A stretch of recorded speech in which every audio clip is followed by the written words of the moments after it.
Carlo Crivelli was an Italian Renaissance painter of conservative late Gothic decorative sensibility, who spent his early years in the Veneto, where he absorbed influences from the Vivarini, Squarcione and Mantegna. He left the Veneto by 1458 and spent most of the remainder of his career in the March of Ancona, where he developed a distinctive personal style that contrasts with that of his Venetian contemporary Giovanni Bellini. Early life. Crivelli was born around 1430–35 in Venice to a family of painters and received his artistic formation there and in Padua. The details of Crivelli's career are still sparse. He is said to have studied under Jacobello del Fiore, who was painting as late as 1436. At the time Crivelli was probably only a boy. He also studied at the school of Vivarini in Venice, then left Venice for Padua, where he is believed to have worked in the workshop of Francesco Squarcione and then, after being sentenced in 1457 to a 6-month prison term for an affair with a married woman, left in 1459 Fazada in Dalmatia. Career. He was master of his own shop when sent to prison for adultery in 1457. The dates he signed on the pictures that survive extend from 1468 on an altarpiece in the church of San Silvestro at Matterfermana near Fermo to 1493 on the Dead Christ between St. John, the Virgin and Mary Magdalene in Milan's Brera Gallery. Though the artist advertised his Venetian origins with his signature, often some variation on Carolus Crivelli's Venetos, Crivelli seems to have worked chiefly in the March of Ancona, and especially in and near Ascoli Piceno. Only 2 pictures can be found today in Venice, both in the church of San Sebastiano. He painted in tempera only, despite the increasing popularity of oil painting during his lifetime, and on panels, though some of his paintings have been transferred to canvas. His predilection for decoratively punched gilded backgrounds is one of the marks of this conservative taste, in part imposed by his patrons. Of his early polyptychs, only one, the altarpiece from Ascoli Piceno, survives in its entirety in its original frame. All the others have been disassembled and the panels and pre-delescenes are divided among several museums. An amorphous band of contemporaries, imitators and followers, termed Crivelleschi, reflect to varying degrees aspects of his style. Work. Unlike the naturalistic trends arising in Florence during his lifetime, Crivelli's style continues to represent the courtly international Gothic sensibility. His urban settings are jewel-like and full of elaborate allegorical detail. He favored verdant landscape backgrounds, and his works can be identified by his characteristic use of fruits and flowers as decorative motifs, often depicted in pendant festoons, which are also a hallmark of the Paduan studio of Francesco Squarcione, where Crivelli may have worked. His paintings have a linear quality identified with his Umbrian contemporaries.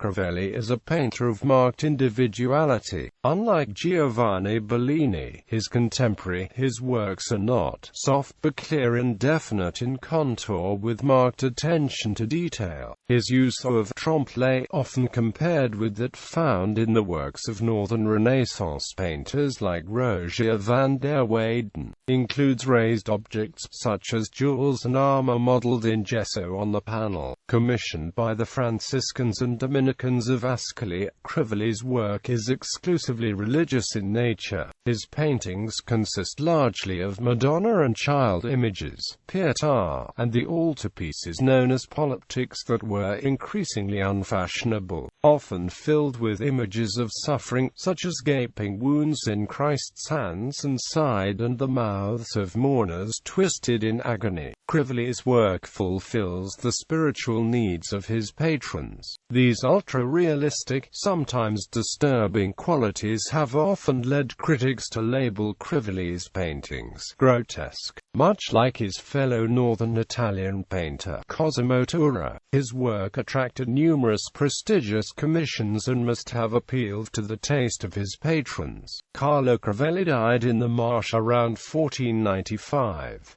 Vittorio Crivelli, with whom he occasionally collaborated, was his younger brother. Pietro Ailmano, a painter who immigrated to the March of Ancona from Germany, Austria, was his pupil and collaborator. Donato Crivelli, who was also a pupil of Jacobello and was working in 1459, may be of the same family as Carlo. Reputation. His work fell out of favor following his death, and Vasari's Lives of the Most Excellent Painters, Sculptors, and Architects, which is notably Florentine in its outlook, does not mention him. He had something of a revival, especially in the UK, during the time of the pre-Raphaelite painters, several of whom, including Edward Burne-Jones, admired his work. His reputation faded with that movement, but recent writings on his work and a rehanging of his work in the National Gallery, London, have brought him renewed attention. Susan Sontag in Notes on Camp wrote, "Camp is the paintings of Carlo Crivelli, with the real jewels and trompe-l'oeil insects and cracks in the masonry. Works, Adoration of the Shepherds, Musée des Beaux-Arts de Strasbourg, Annunciation with St. Amadeus, National Gallery, London, possibly his most famous painting. An Apostle, c. 1471–73, Metropolitan Museum of Art, New York. Bito Ferretti, 1489, National Gallery, London. Dead Christ, Vatican Gallery. Enthroned Madonna, St. Jerome and St. Sebastian, 1490. Lamentation over the Dead Christ, 1485, Museum of Fine Arts, Boston. Madonna and Child, 1480, Metropolitan Museum of Art, New York. Madonna and Child, 1460, Verona. Madonna and Child, 1480–1486, Ancona. Madonna and Child, the Church of San Giacomo Maggiore in Massignano. Madonna and Child Enthroned, 1472, Metropolitan Museum of Art, New York. Madonna and Saints, 1491, Berlin. Madonna of the Candle, Brera of Milan. Madonna with Child and Saints, Monte San Martino in Marche. Mary Magdalene, 1480, Rijksmuseum, Amsterdam. Pietà, 1476, Metropolitan Museum of Art, New York. St. Dominic, 1472, Metropolitan Museum of Art, New York. St. Francis with the Blood of Christ, c. 1500. St. George slaying the dragon, 1470. St. James Major, part of an altarpiece, 1472, Brooklyn Museum. St. Stephen from the de Madoff altarpiece, 1476, National Gallery, London. St. Thomas Aquinas, 1476, National Gallery, London. Virgin and Child with Saints Francis and Sebastian, 1491. Virgin Annunciate, 1482, Frankfurt. Another of his principal pictures is in San Francesco di Metellica, Gallery of Paintings,